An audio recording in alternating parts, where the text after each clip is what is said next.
the headlines. It's a place for everyone's opinion. No one gets cancelled, but no one gets an easy ride. Oh, she's on it today! Be ready for conversations that are fierce, frank, and of course, fun. Every Friday, Saturday and Sunday afternoon from 4 p.m. on GB News.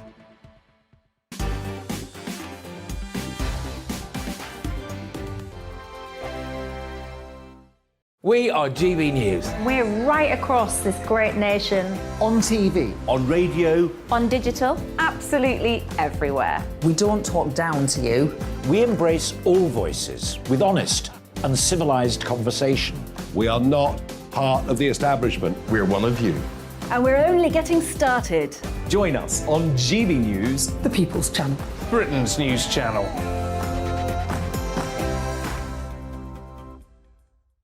Hi there, it's Stephen and Anne. At breakfast from 6 a.m, you'll always be caught up with everything you need to know. The latest headlines, opinions and debates. We'll bring you the good news and the bad, but most of all, we're here for you. Remember, send in your views and let us know what you would like us to talk about. That's because we're your news channel. And every morning at 6 a.m, it's breakfast on GB News. My name's Tom Harwood and join me 9:30 a.m. every weekday for The Briefing, your one-stop shop for everything you need to know about what's going on in politics today. I wonder if this is a deal that might need to be like the biscuits in this factory, twice baked. Is there not an opportunity here to win out against the extremes? Tom Harwood, GB News. What are you going to do about it? Things should have been done differently, and they certainly are being done differently. Don't miss it. The Briefing with me, Tom Harwood, 9:30 Monday to Friday on GB News. Where would you like to go? Just take me to the studio, please, Matt. You know where you're going. I've got a show to do. Friday Night Feast on GB News, 7 p.m. And it's like nothing you've ever seen before. We take a different angle on the week's biggest news stories. The viewers and listeners set me some absolutely mad challenges to do. We tried to rehome a rescue dog. And yes, there's some other wacky stuff in there as well. I feel like I could take on the world. Well, that's that. Friday Night Feast with me, Patrick Christie's, every Friday, 7 till 9 p.m. on GB News. Be there.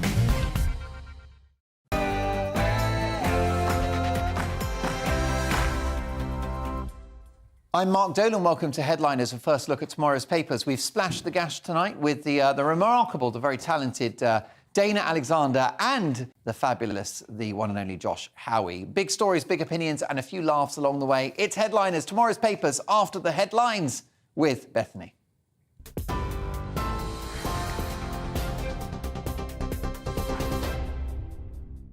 Thanks, Mark. I am Bethany Elsey, here to get you up to date on GB News. The Prime Minister is facing calls to explain what he knew about the allegations of inappropriate behaviour involving MP Chris Pincher before he gave him a job. Boris Johnson is alleged to have said Pincher by name, Pincher by nature, before making him Deputy Chief Whip of the Conservative Party. Newspapers today reported claims that Mr Pincher made unwanted advances to male MPs more than a decade ago, accusations he denies. They've emerged just days after he resigned and was suspended from the Conservative Party for allegedly groping two men. Danish police say several people have been killed in a shooting incident in Copenhagen. The attack took place at the city's Fields shopping centre. A 22-year-old Danish man has been arrested and police say there's no indication there were any other gunmen. The city's police chief says they can't rule out the incident might have been an act of terrorism. Ukraine's president has accepted his troops have been forced to withdraw from Lysychansk and vows to restore control of the city. Volodymyr Zelensky says although the area has been lost to Russia, his forces would return using army tactics and modern weapons. The eastern city was Kyiv's final stronghold in the Luhansk region, which is now entirely captured by Moscow. Meanwhile, the Foreign Secretary will pledge Britain's long-haul support to Ukraine in an effort to help resist Russian aggression and rebuild their country. Liz Truss will use a conference in Switzerland tomorrow to set out a vision of long-term commitments to Ukraine. She's expected to say the UK will do everything possible to ensure it wins the war and recovers. The British Army has confirmed an investigation is underway after both their Twitter and YouTube accounts were hacked. Their YouTube channel now features videos on cryptocurrency and images of billionaire businessman Elon Musk. And their official Twitter account has retweeted a number of posts appearing to relate to NFTs, which are crypto assets. And Britain's Cameron Norrie has reached his first Grand Slam quarter-final with straight-set wins at Wimbledon today. But Heather Watson has been knocked out in her fourth round. Both matches and others were played on the middle Sunday of the tournament for the first time in its history. And famous names have been celebrating 100 years of action on centre court, with Roger Federer making a speech and Sir Cliff Richard singing a live rendition of Summer Holiday. On TV, online and DAB+ radio, this is GB News. Let's get back to headliners.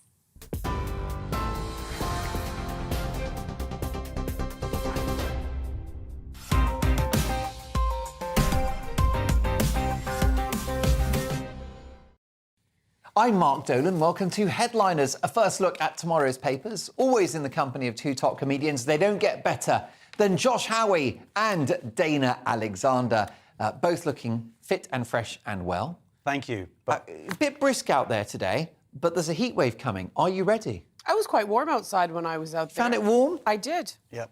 Deodorant. Well, you're from Canada, so, I mean, it's like tropical at the moment. No wind. It was. We'll check the temperature. Just been explaining the crankies to her. That's Yes. a big deal, mate. Yeah, those are some major league guests you got on there. We could use the whole of this show explaining to you, Dana, who the Crankies are. Let's do it. Basically, showbiz royalty. I would say so. And I was explaining also that moment you find out that it's a she and she's an adult and they're married is like the loss of innocence of childhood. Well, it is a bit. It's like your mind totally blown apart. It's like Webster. Well, yeah, it's like when you find out the relationship between Darth Vader and Luke Skywalker, it's just like, which I won't reveal, but it was up there. And how is it? How did you discover that Jeanette Cranky was a woman? I think someone told me in the playground. I was like, "Oh, you're such a liar! What are you talking about? What a stupid thing to say!" And then I might have asked my parents or something, and they were like, "There you go, got something to tell you, son." And there began a life of misgendering. Well, look, that's the Crankies. We've got so many good stories to get through in the next hour, so let's get cracking. Here are your front pages, and let's start with the Daily Mail. Police let 22,000 suspects roam free. More than 22,000 crime suspects are on the loose after failing to appear in court. This according to the Daily Mail. Fugitives accused of assault, rape and even murder remain at large, sometimes decades after their alleged offences. Following these awful accusations, officers have been said to be too busy to arrest them. Shocking stuff. Let's go to the Telegraph next, shall we, Jake? Yeah, we've got the PM facing cabinet backlash over Pincher. Ministers express anger at being asked to defend the government over the latest sleaze crisis. Norrie keeps the flag flying for Britain. This is, of course, a good news tennis story in relation to Wimbledon. And ministers won't back bid for fertiliser plant. This in relation to making Britain more food independent. Next up, The Guardian revealed children of lone parents hardest hit by the era of Tory austerity. Half of the 3.1 million children of UK single parents now in poverty, according to new figures. It's no surprise after the effects of years of benefit cuts, says Alison Garnham of the Child Poverty Action Group. PM accused of failure to heed abuse warnings in relation to Chris Pincher, the former Deputy Chief Whip. Legendary director Peter Brook dies, and several killed in a Denmark gun attack. We'll bring you reaction to that from my guests very shortly. The Mirror next. PM under fire over Pincher. You don't know what decent is. Labour demands Johnson explains why he gave key job to Group Tory. Daily Express next. Record 4-month wait to buy a house. Buyers are having to wait 4 months as a broken system paralyses the housing market. And here's a question. Does anything in this country still work? Hosepipe ban fears with 95-degree Fahrenheit heatwave on the way. The Sun now. This is an awful story. Cliff horror in Turkey. TOWIE star's death smash. A horrifying crash involving TOWIE stars Yasmin Oluhelu seriously hurt in that accident, and her boyfriend, Jake McLean, killed. Their car careered off a cliff in Bodrum in Turkey yesterday. A devastating tragic story. The Metro next. Flipping miracle. A brilliant and remarkable arresting photograph of a particular car driven by Zhu Garnu, which flipped during an F1 race. Groping for answers. Minister Boris not aware of party whip sex pest claim. Insider. PM joked. Pincher by name, pincher by nature. There you go. The Prime Minister mired in sleaze allegations. And last but not least, the Star, going back to that good weather story. Happy scorch of July. A 4-week fry will make Britain hotter than Cancun by Saturday. Boffins and bookies reckon we could hit 36 degrees centigrade, making it the hottest ever July. Those are your papers, and that's your weather report.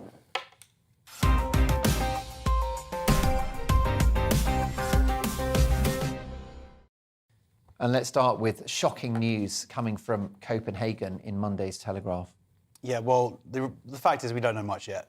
All we do know is at 5:36 local time in Denmark, a man walked into a shopping centre and several people, a gunman, several people are dead, several people are hurt. We don't have any exact numbers.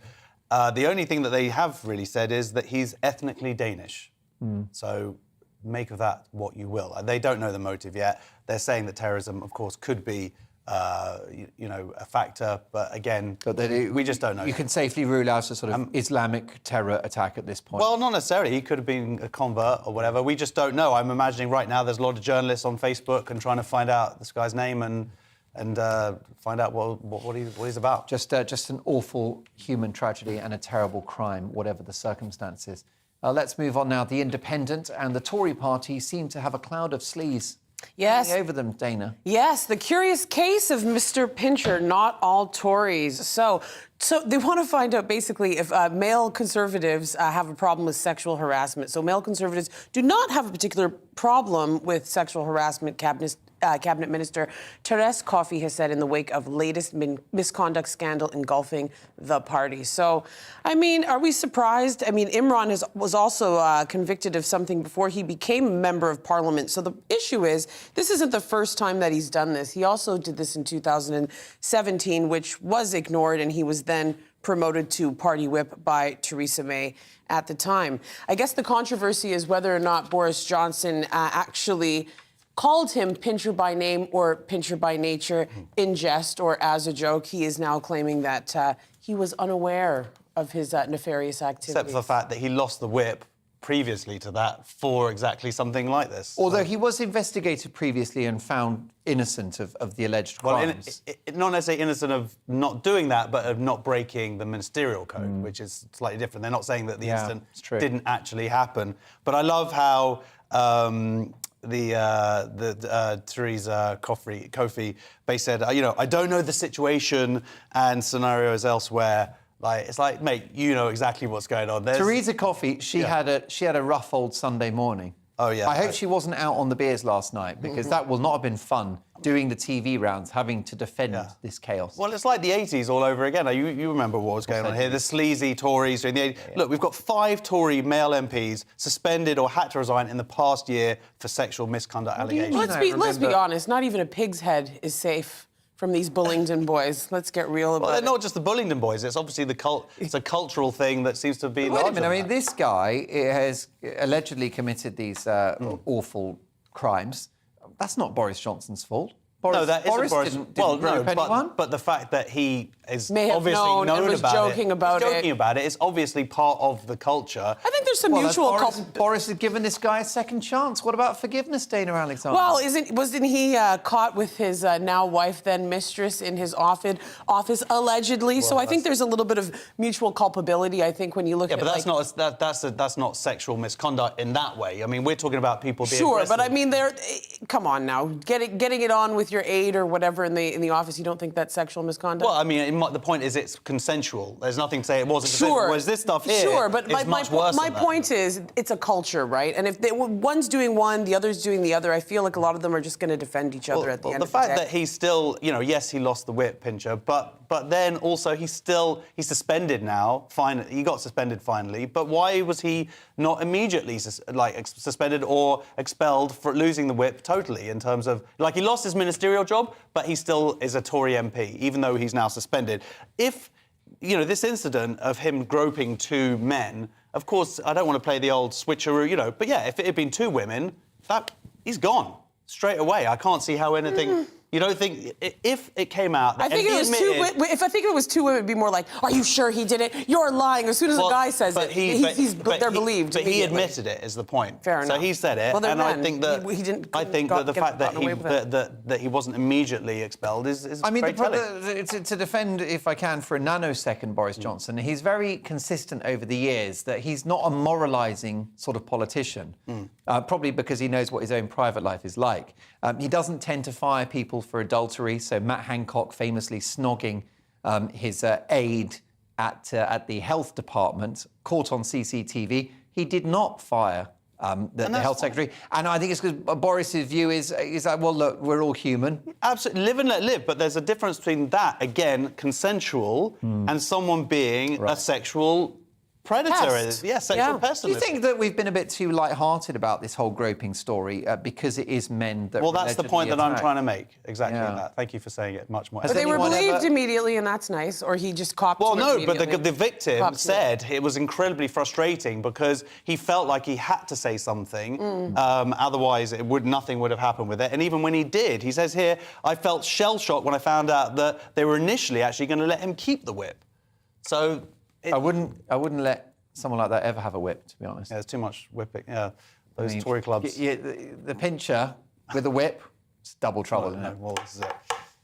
There you go. Especially a 3-line whip. Let's move on now. And let's have a look at The Independent. And it's still Boris. Josh, tell me more. Well, this is what Dana was just talking about, and yourself. So number 10 denies that Boris Johnson and Carrie Symonds, people must have heard the rumour now, were caught, they're saying here very politically correct, well, not politically correct, but they're in flagrante. I don't know if that is the precise, the technical expression for what they were found doing, an MP walking on them. Now, this seems like a silly bit Was he going through her briefs? I think she was going through his briefs really in a detailed way. OK, so now this seems like almost a silly bit of gossip in a way. And again, who cares? Consenting adults, that's fine. But there is actually something deeper here. There's a deeper story. When the Times revealed this story a couple of weeks ago, it went out in one audition, and then they were asked by number 10 to stop it, basically. So only a few people actually got to see the story. And this story is what then led to this idea that Boris Johnson asked for her to get this £100,000 job as his chief of staff. So this was the inciting incident. Now, supposedly an MP walked in, saw this stuff. Now, number 10 is now saying that we know who the MP is, but what we now are saying is, and it's Conor Burns, who's the Northern Ireland minister, but what they're saying is, number 10 is saying, yes, he walked in, yes, this is the person who did it, but... He didn't. That didn't have that. What the rumours aren't true. And in fact, and this is where it gets ridiculous, is that actually they're saying this is what this guy's saying is Conor Burns, that he walked in, saw them having a glass of wine together, and he got the old sixth sense. And because he got the old sixth sense, he saw them having this glass of wine. He was like, I reckon these guys are having an affair. Was it the bathroom? And that's what... And then from that, he went and reported it because he was what? And he's a big loyalist. He's a big Boris loyalist. But he went and reported it because he was afraid of what could happen and how people might use this information. Now, you don't walk into an office, see people having a glass of wine and just instantly go, they're definitely having an affair here. Enough to then report it to other people, like in an official capacity. So the fact that he's denying it and saying, no, that didn't happen, I just had this sixth sense, is totally ridiculous. And again, how stupid do they think that we are? Yeah. They are very stupid. We're so dumb. I mean, I am pretty stupid. Let's be honest. He could open a brothel at this point and no one would care. Yeah. So I don't mind that they were doing that. I don't have any moral judgment on that particular thing. Yes, he was married at the time, but whatever. Yeah. But come on, man, stop with the lies. It's not true, is it? I mean, have either of you ever been caught in Congress with somebody else? No. My kids catching, I should say. Well, you've got 5 kids, so the likelihood is high, isn't it? Yeah, let's just say that they're becoming more knowledgeable and thus we are having to cease. There will be no more children as they become more aware. of why we go off for a nap in the afternoon. I've never been caught in Congress. It would be very embarrassing because I'm normally dressed as Russell Crowe from Gladiator. I see that. It takes a lot of time to get all that armoury off. Yeah, sorry. And the sword, And on. of course, the sword and the shield, my shiny shield. Monday's Mail. And a more positive political story in the form of tax cuts, Dana. Yes, and I called this before because I think Boris is a little bit of a populist, so he's handing out the money to anybody who's going to support him. So Boris Johnson and Rishi Sunak have put on a show of unity today to insist that they are tax-cutting Tories amid unrest from the Tory backbenchers. So they don't want this to happen. We should keep in mind that inflation has already reached a 40-year high of 9.1% and is set to rise past 11% in the autumn. So in my guess, well, the way that I look at it, we're probably still going to be losing a little bit of money in real terms. No, absolutely. But I got to be honest, this is a good thing. It's better I'm not than a Tory. nothing. It's better than nothing. And you know what? Also, it's a good thing because it targets the right people, which are the poorest in this country, the poorest working people in this country, where from they're going to basically end up at £330 a year. When I say they, I mean actually me. Yeah. But the threshold rising from like just under £10,000 to over £12,500, that's a big deal. And I was just at that rate for a long time over the last few years. And that extra couple of £1,000 and being able to hit it and still have a job and still work, I think it'll make an impact. I agree with you. Every little helps. How about Russia and the Daily Express? Josh, tell me more. So supposedly, this is what the CIA have been saying, that the Ministry of Defence's largest establishment, which is in Bristol, known as kind of the UK's Pentagon, they're saying that they're sweeping for bugs there because CIA is saying that it basically might have been bugged.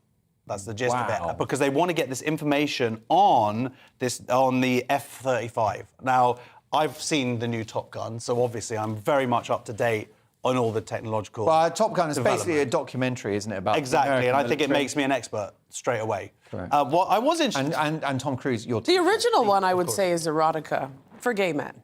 It's erotica for straight men as well, to be honest. Oh, that's, by the way, the other outfit.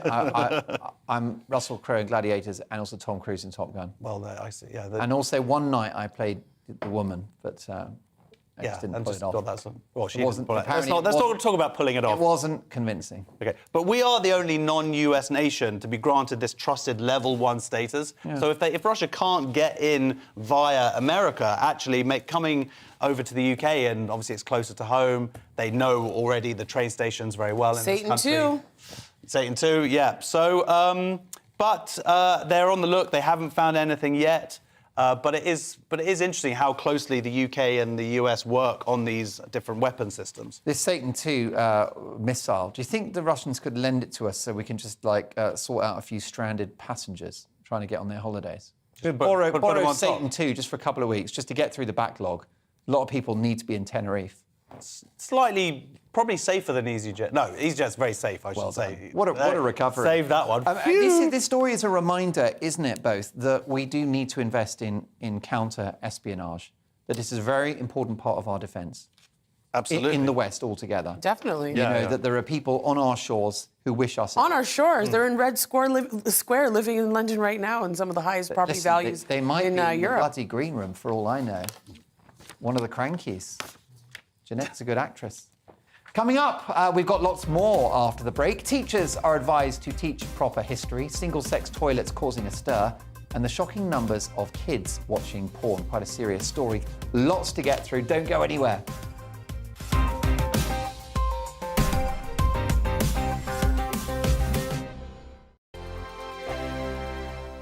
We are GB News. We're right across this great nation. On TV. On radio. On digital. Absolutely everywhere. We don't talk down to you. We embrace all voices with honest and civilised conversation. We are not part of the establishment. We're one of you. And we're only getting started. Join us on GB News, The People's Channel. Britain's news channel.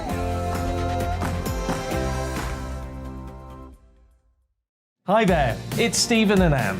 At breakfast from 6 a.m, you'll always be caught up with everything you need to know, the latest headlines, opinions and debates. We'll bring you the good news and the bad, but most of all, we're here for you. Remember, send in your views and let us know what you would like us to talk about. That's because we're your news channel. And every morning at 6 a.m, it's breakfast on GB News. My name's Tom Harwood, and join me 9:30 a.m. every weekday for The Briefing, your one-stop shop for everything you need to know about what's going on in politics today. I wonder if this is a deal that might need to be like the biscuits in this factory, twice baked. Is there not an opportunity here to win out against the extremes? Tom Harwood, GB News. What are you going to do about it? Things should have been done differently, and they certainly are being done differently. Don't miss it. The Briefing with me, Tom Harwood, 9:30 Monday to Friday on GB News. Where would you like to go? Just take me to the studio, please, mate. You know where you're going. I've got a show to do. Friday Night Feast on GB News, 7 p.m. And it's like nothing you've ever seen before. We take a different angle on the week's biggest news stories. The viewers and listeners set me some absolutely mad challenges to do. We tried to rehome a rescue dog. And yes, there's some other wacky stuff in there as well. I feel like I could take on the world. Well, that's that. Friday Night Feast with me, Patrick Christie's, every Friday, 7 till 9 p.m. on GB News. Be there.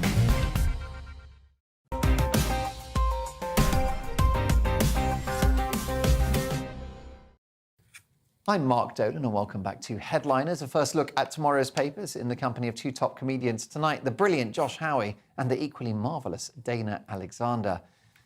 Pretty tough story, this one. The Daily Mail kicking us off with what your kids might be getting up to when alone in the bedroom. Josh, it's not good.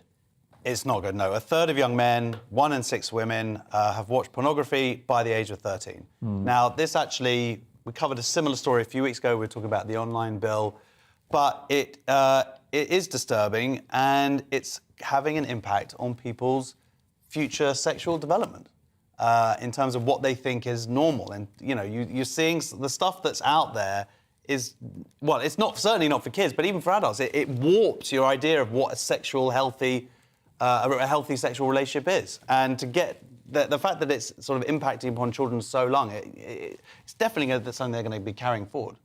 Yeah, and I think this brings us into a larger argument about sexual education when it comes to children, because I think this idea of making it something taboo, and, you know, if you look at the Dutch approach, for example, when they start doing sex education at the age of 4, it demystifies it in a way. I think that's personally too early. But I'd rather be in a room, like in their school system, where the kids can actually put their hand up and ask these questions, because I think when kids you can just type anything in and you have access to those images right away. I don't necessarily think that kids know what they're seeing. And I also think another big part of sexual education needs to be about boundaries. My cousin's a single mother, and one of the first things she taught her boys and her young daughter was, nobody is to touch you in your private areas, you know? Sex education is really important. My dad, who was quite Christian, tried to keep me from doing sex education at the age of 11, but I looked like a full-grown woman. I was getting whistled at in the parking lot, and it didn't make sense. I didn't know what was going on, and even, like, not to be too graphic, but I didn't even know how to put a tampon in when I was menstruating as a young woman. That is too graphic. Sorry, but, you know, these are important things to know. When you come from a background where people shut that education off, you really open up the doors to really mess with these kids in some really dangerous and lasting ways. And also, I mean, pornography, unfortunately, is being used as an educational resource by young people, that they're learning about sex from watching pornography. And pornography is fictional by definition, and in many ways it lies about sexuality, particularly, Dana, female sexuality. The pornography that sees the female in a very subservient role, often being humiliated, if we're honest. Yes, I would agree with that. I mean, there's many different genres. I mean, who knows, maybe these kids have certain tastes, but like back to the whole point with Josh, the way... I'll send you a list. Back to the whole point with the Dutch sex education, is the good thing is that, you know, kids are actually having sex, their first sexual experiences at later ages. The rates of teenage pregnancy are much lower, as well as STIs. So I think we got to demystify it and let kids know what it is, of course, appropriately, but, you know, they have a two-pronged approach. One is about the biology, and then the other one's about, obviously, the safety, but then the relationship aspect. But do we not agree you want to keep your kids away from porn for as long as humanly possible? Of course! Because I hear your message about education, but the issue, Josh, is that, I mean, young women, and this is a very delicate topic, but young women are being admitted in unprecedented numbers to hospital with anal injuries, because anal sex is so commonplace in pornography now that it's these girls, right? They watch this stuff and with boyfriends, the wrong boyfriends, right? And they feel pressured that it normalises to think, I'm going to be expected somehow. I'll be a real prude Yeah. if I don't have anal sex, which is a very hazardous activity for a woman, and but porn normalises all of that. Exactly, but Certain it's about types, of course. Yeah, but it's about finding the right balance. And actually, my son just turned 13, but I think I had a conversation with him probably about maybe even 2 years ago, where I just said, "Look, mate, some stuff you may be exposed to. You're around at a friend's house. Like we're quite strict on all this stuff and what they have access to in terms of blockages on the internet and everything. But I know that he'd seen an image around at a friend's house accidentally, and I just said, look, it's just all lies, and you have to learn that straight away. Don't watch it." My mother tried to show me the biology of sex with the Joy of Sex book. Didn't know that there were diagrams in the front. Long story short, years later, my brother had the book. My dad shows up at my job, age 15, furious. He's waiting for me in the parking lot after my job, and he's like, "Do you have something you want to tell me?" He's nearly in tears, and he opens up the glove compartment, throws the Joy of Sex open on my lap at age 15, and he goes, "Are these the things you're doing in your spare time?" And I said, and I was like, "No, Dad." I had to go. He was crying. I had to console him. I was 15. I was like, "I've never even kissed a boy, Dad. I promise you." I stole my dad's Joy of Sex. It's terrible. Book. I did too. And I hid it in the underneath the washing because they came into the flat once too early, so I hid it in the washing in the kitchen, in the bathroom, and then he must have found it, and then it was just left on my bed. Like it's yours now, so I don't want this. Is that the one you lent me? I couldn't open it. Yes, I knew that was coming. Yeah. The Guardian next, and a rather sad story about human trafficking on our campuses, Dana. There's a U-turn for you. Oh, yes. We'll try and keep this as funny and light as possible. So overseas students have vanished from courses and then are being found working in exploitative conditions. This is very interesting because they were actually found working in a Welsh care center. Oh. So they're coming into this country as students and found working in squalid conditions for the elderly. Oh, because it said exploitative conditions, and I thought they were maybe runners at a media production company. Well, exactly right. You know what I'm talking about. You've done your time, haven't you? You're not talking about GB News, by the way. No. But my own experience. 12-hour days, maybe for 100 quid a week or whatever. No, it wasn't. For some crappy Channel 4 panel game. Yeah, exactly. That's lovely when I first met you there. By the way. Money's all right, though. Yeah, I'm sorry about that. Not for the runners. But yeah, this is quite an interesting story because it isn't the normal route that you think that people are taking into this kind of exploitative work. But there's actually quite sad news because there's some of them were found at Teesside University, and I don't know which is worse there, going to Teesside University or being sort of exploitative. One of our elite colleges of education, Josh Howie. In fact, listen, if you'd been to Teesside University, you'd have a proper job now. I forgot that you'd actually gone there. Sorry. Yeah, he's very I got a first in jam making, and it's served me well.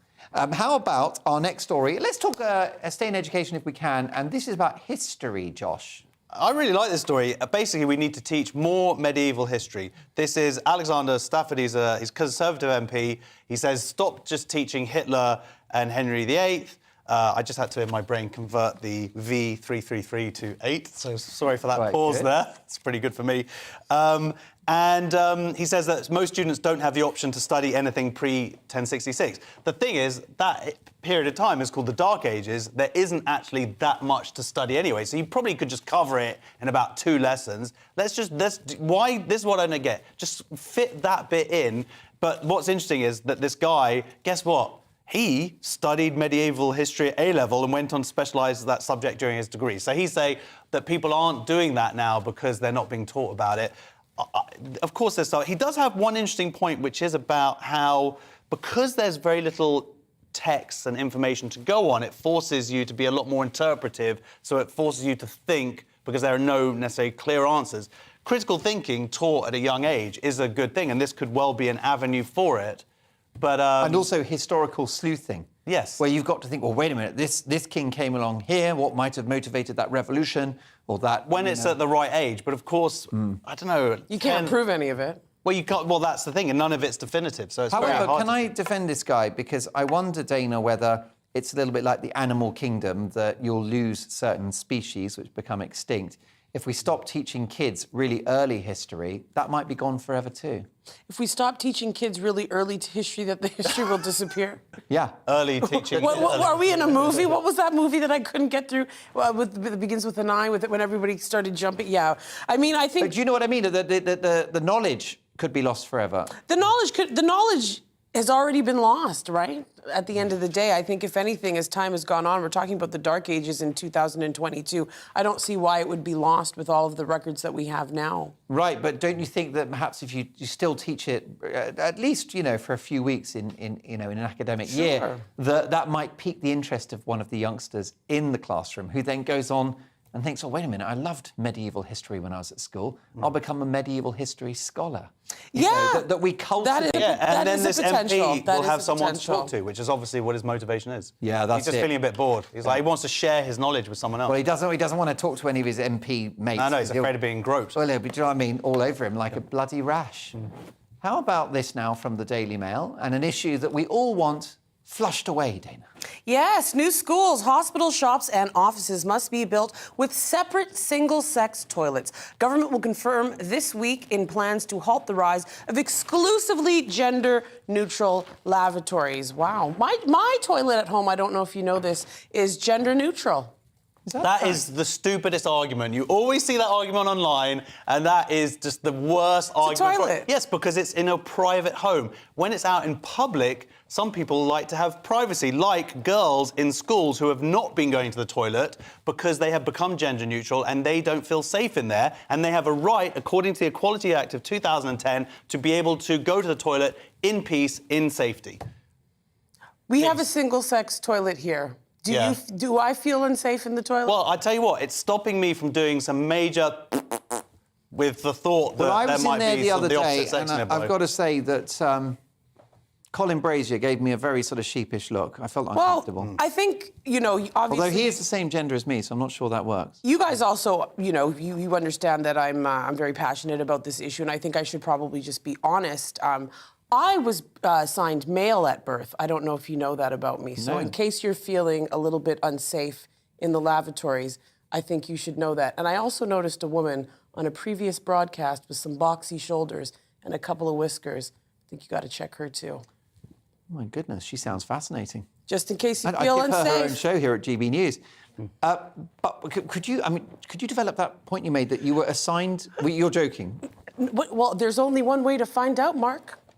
Well, okay, let's go to the toilet. Let's go to the gender neutral toilet. Why don't we all find out? Why don't we all do our Nancy Drewing in here and we just find out? Because at the end of the day, my whole point is, we're not sitting around inspecting people. Using the toilet is a very private thing. Do you know what I mean? And you know what made me so sad? When I was in Finsbury the other day, watching a trans woman furtively just hurry into the toilet so quickly with her head down, because you know what?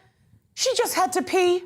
And that's, just let the people and that's pee. fair enough, but she's not in there to, and sometimes I look at some of these people with their children. That child? You think someone's going after that child in the toilet? What would you say to the women who have fought for decades for female-only spaces for their own safety? Who's fought for decades? I think it's men now, fighting for decades. And if only there was a movement to protect women that's come up in the last few years. Me too. It's so interesting because when we start that movement, everybody's like, "Me too. These women are liars. Don't believe all women." But as soon as a bunch of straight guys start getting, you're conflating two. 100%. I think you'll have to accept that Me Too has been a very successful campaign, which has changed. But I'm saying it was met with a lot of sneers, and when women were leading a campaign about our safety, a lot of men sneered at it. You haven't answered my question. You haven't answered my question. What would you say to the women who have campaigned for decades for female-only spaces? Which women have campaigned for? Well, which women have campaigned for decades? Which women? Because 100 years ago we didn't have. Who? Women didn't have separate female spaces. When? 100 years ago. That's why 100 years ago. Okay, so what would I say? Oh, so they were fighting for their own toilets. Well, what I'd say is let's get back to the Dark Ages. Let's share the bathrooms. They also fought for the votes as well. What do you say to this woman who says she walks in, and this isn't about a trans person in there, this woman walks in and a man is standing there. Men go to the toilet differently. I don't always lock the door sometimes, if you forget to lock the door, if you're just doing a wee. This woman walked in, saw this man weeing there in front of her with the door unlocked or pushing the door.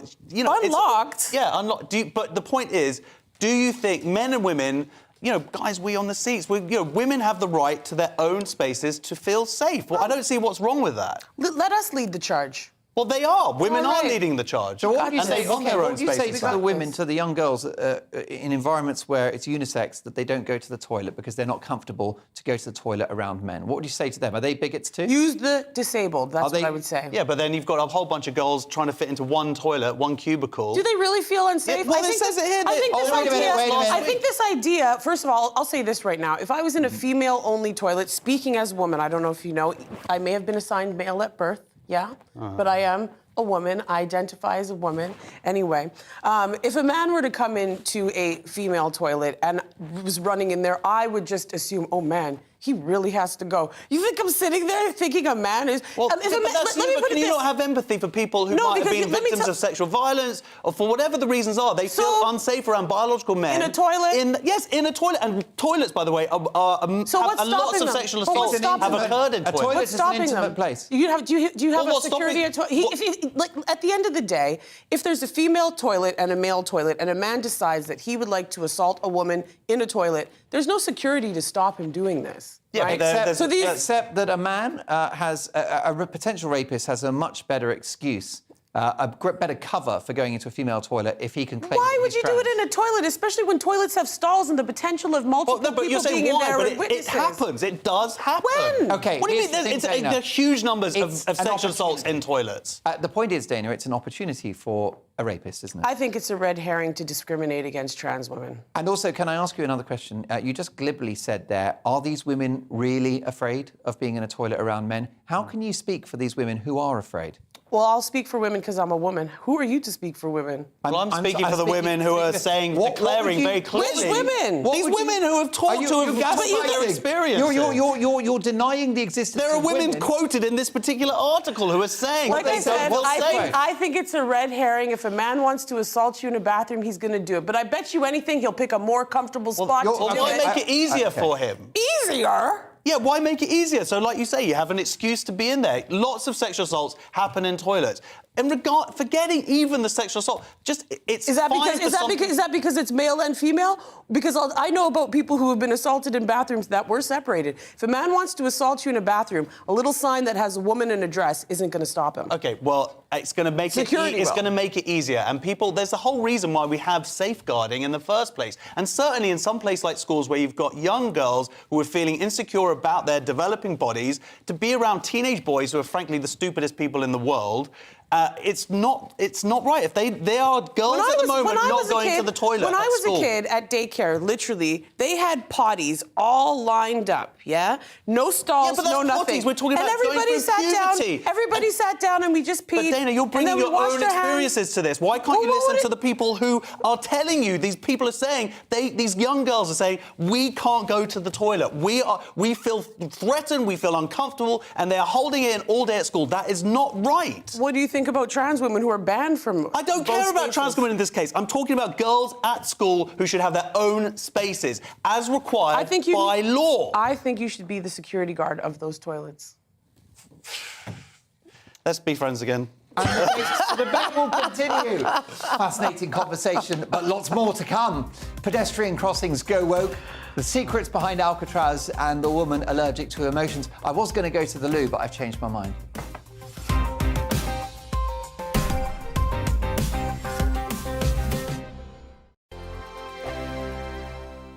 We are GB News. We're right across this great nation. On TV. On radio. On digital. Absolutely everywhere. We don't talk down to you. We embrace all voices with honest and civilised conversation. We are not part of the establishment. We're one of you. And we're only getting started. Join us on GB News, The People's Channel. Britain's news channel.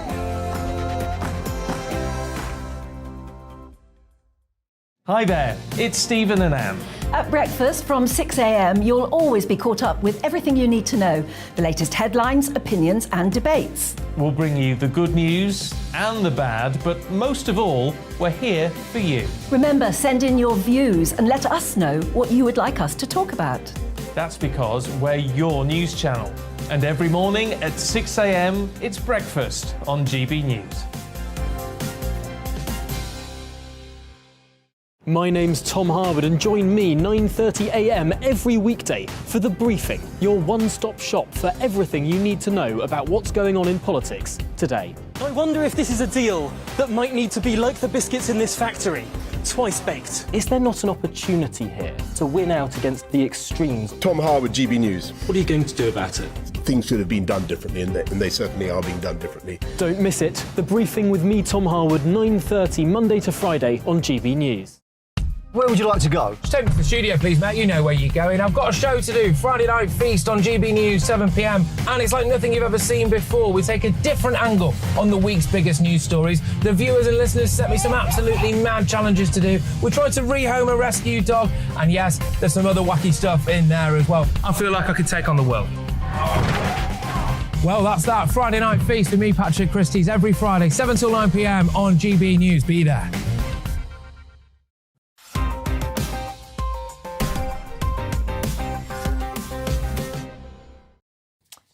Welcome back to Headliners with me, Mark Dolan, and the brilliant comedians Josh Howie and Dana Alexander. Monday's Mail, and it wouldn't be the Daily Mail without something going woke.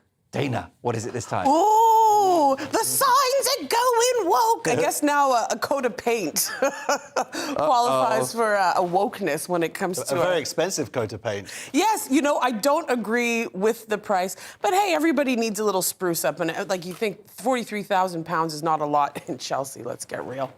Well, I mean, £200,000 total on these kind of ridiculous things where they don't work. That's the real travesty, is that they've actually been proven to make it harder for disabled people to cross because the dogs and the horses and whoever confuses them. The rainbow just confuses them. Okay, they forget what's But it's not just the rainbow. There was a Japan-themed one. We just spent the last section gaslighting women who are afraid of unisex toilets. Are we gaslighting horses that cannot cross these crossings, of which there are videos? Well, Dana was born a horse. You don't know that. Or do they not? Do they also? There's only one way to find out, Josh. Do the horses that can't cross these rainbow crossings not exist?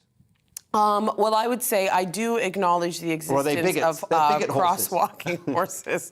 But at the end of the day, I mean, come on, not to be rude, but there's a lot of ugly-looking streets in this country. That's not the point. Let's give it a bit of a spruce up. And, you know, yes, $200,000, it's a little bit too much. But, I mean, when it comes to the Tory party and misappropriating funds, I know, but it doesn't. But the two wrongs don't make a right. You've got Bristol City. OK, they spent £7,000 doing this rainbow colours. Well, if I had my choice, I would just paint it black. Yeah, but they've got a £23 million funding gap, and frontline services are suffering, and that some of the money's just going on these stupid things. It makes no sense. Can I offer some support there to Dana's argument? Because, you know, we had Scott Capurro, the brilliant comedian, on this show a few weeks ago, and he was saying that actually, as a young gay man, if he went somewhere, I think he came to Oxford University, and one of the colleges had a pride flag on it, and he just felt welcome because he saw that flag. Well, I hope it wasn't a £200,000 pride flag. And I'd argue, secondly,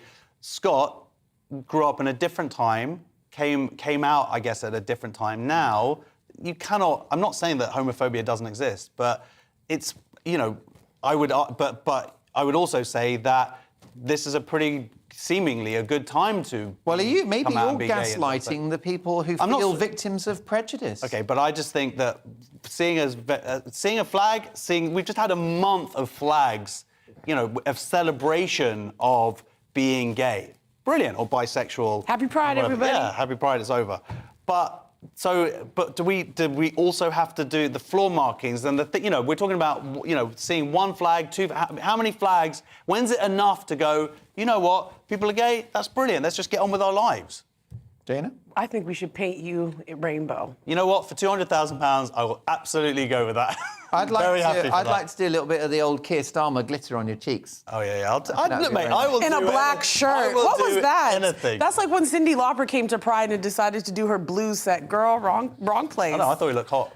There you go. Each to their own. Monday's Telegraph. And as working from home still continues, the impact on mental health has come to light, Joshua. I love this article because it's one of the classic, one of my favourite sort of genre of articles, which is essentially an advert placed into an article where this person who owns Headspace or runs Headspace, Russell Glass, he basically turned to motivation. He's sort of talking about his experiences and how he thought it was kind of woo-woo, and then he meditated and it made him feel better.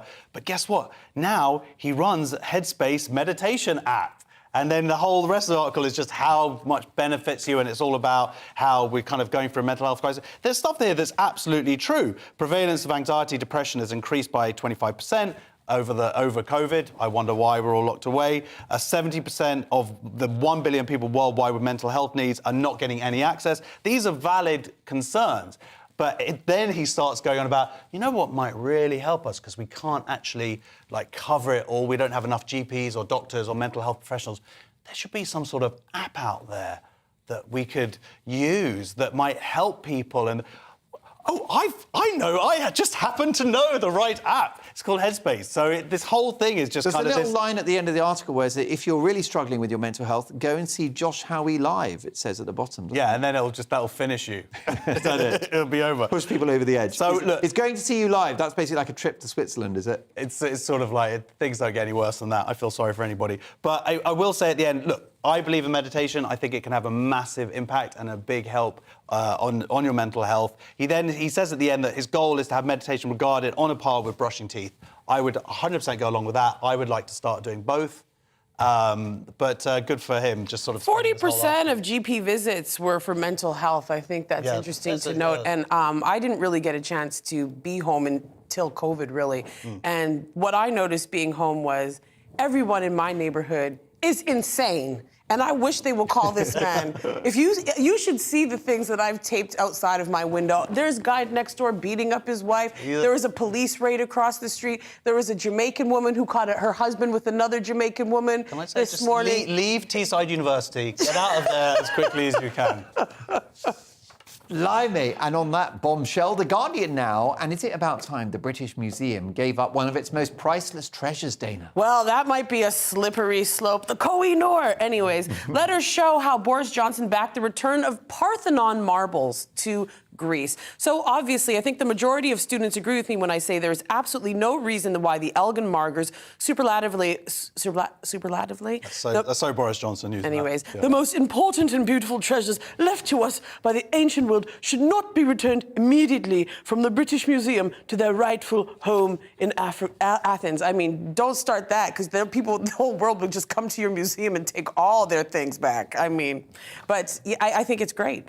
But I think, populism, Boris is buying friends. Well, but this is an old. This is from 1986, and the reality was he was head of the Oxford Union. He was trying to invite over the Greek culture minister, and he was basically buttering her up. That's what he was doing, saying, I totally agree, you should come over, you can persuade the British people with your whatever. And it was basically a letter saying, come over and give a speech, at the Oxford Union. And then, of course, later on, as the mayor, he has then changed his tune and sort of said, no, there's no chance that that's going to happen, and British, and there was legally Lord Elgin did the appropriate laws and all that. So, it's Boris, as he does, being a sort of charming bloke and saying what he needs to say to get what he wants. The Elgin marbles, it's basically just a sort of a chunk of an ancient temple, isn't it? With sort of pillars and I think some figures as well. Some figures, yeah. Because I thought it was literally marbles when I was a kid. Yeah. It's not marbles. It's not marbles. And never raised that. Like finding out the crankies. Yeah, in front of a historian, and they didn't like it.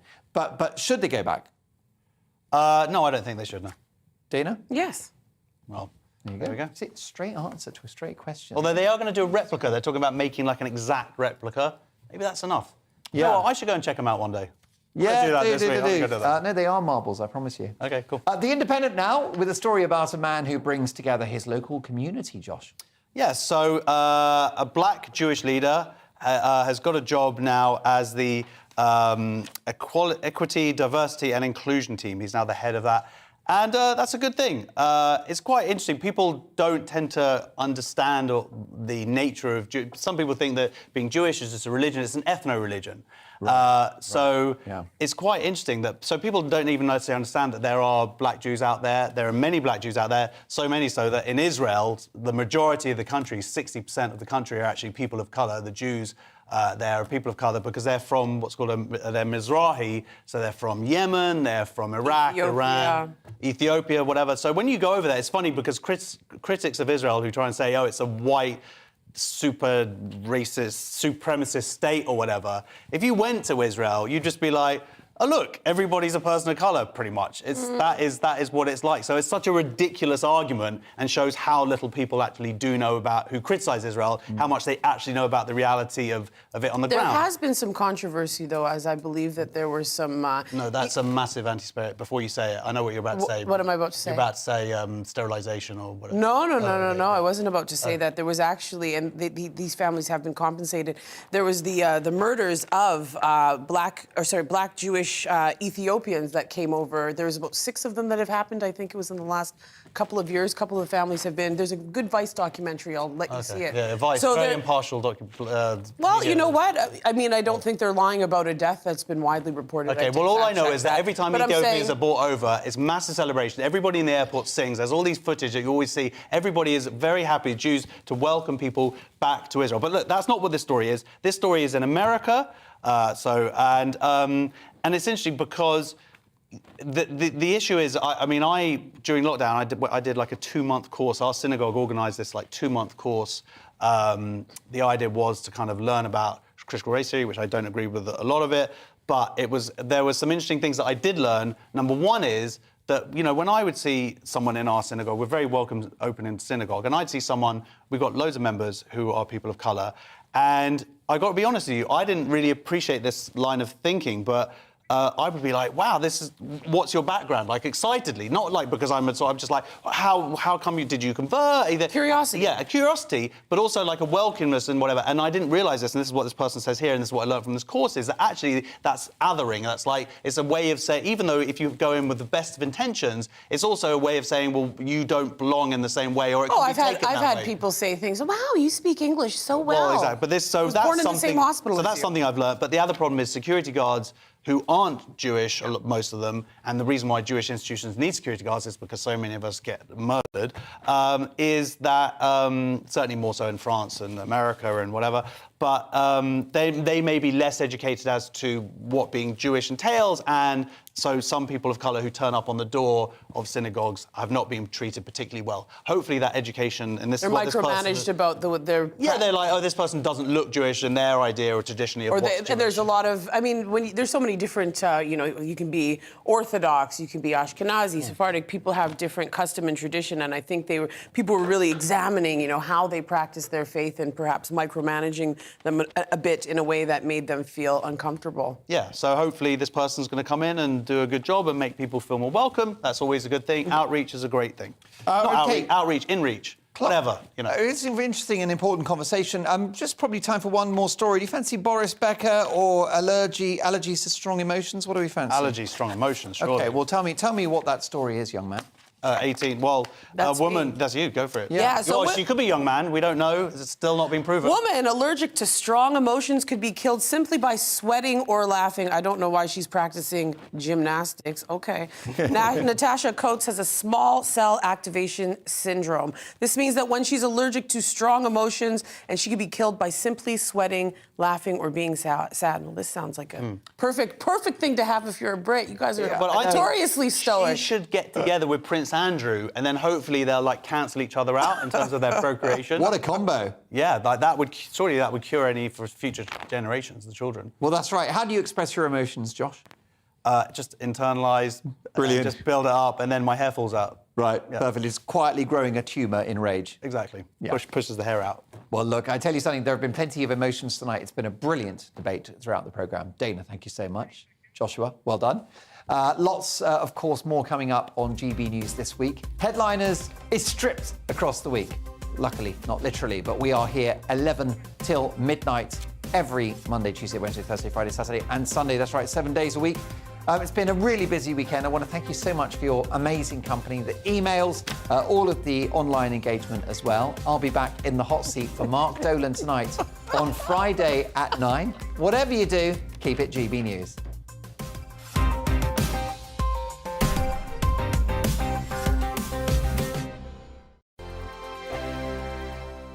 I'm Dan Dan Wootton. Join me Monday to Thursday from 9 to 11 for the feistiest and most fun news debate on TV, where free speech reigns. I'll bring you a sharp take on the day's biggest stories, bombshell newsmaker interviews, and A-list guests. And I guarantee you, no spin, no bias, no censorship, and no reason to go to bed. That's Dan Wootton tonight, Monday to Thursdays from 9 on GB News. On Mark Dolan tonight, we have a simple plan, which is to inform, stimulate, and entertain in equal measure. It's all about getting your opinions on the national television airwaves. I love my viewer emails, mark@gbnews.uk. So do join me from 9 p.m. to midnight every Friday, Saturday, and Sunday for big guests, big opinions, and a big presenter. 6'5", don't you know? See you then on GB News. We are GB News. We're right across this great nation. On TV. On radio. On digital. Absolutely everywhere. We don't talk down to you. We embrace all voices with honest and civilised conversation. We are not part of the establishment. We're one of you. And we're only getting started. Join us on GB News, the People's Channel. Britain's news channel.